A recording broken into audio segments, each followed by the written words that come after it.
By moving quickly and airing USAID's dirty laundry publicly, Musk and Trump have sent a strong signal against censorship and other anti-democratic actions used by USAID.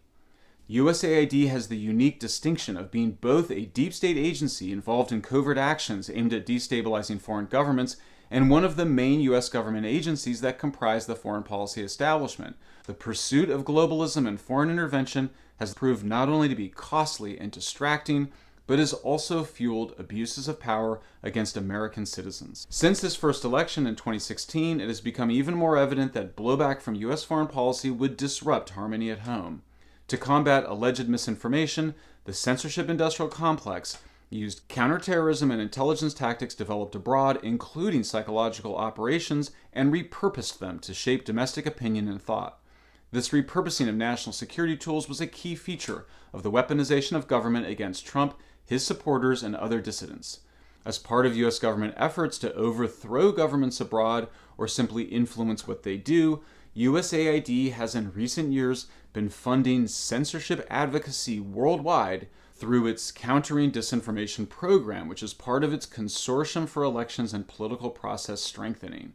This work has included funding for so-called fact-checking organizations, including in Brazil, which governments use as a predicate for demanding censorship by social media companies. The links between USAID regime change work abroad and anti-Trump work in the United States may go deeper than people realize.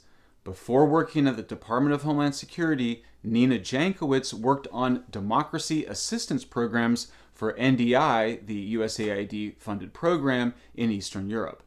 And as we discovered through the Twitter files, Jankowicz was involved in an effort by a CIA venture capital fund-backed effort to seize control of Twitter's content moderation. And why are progressive Democrats outraged?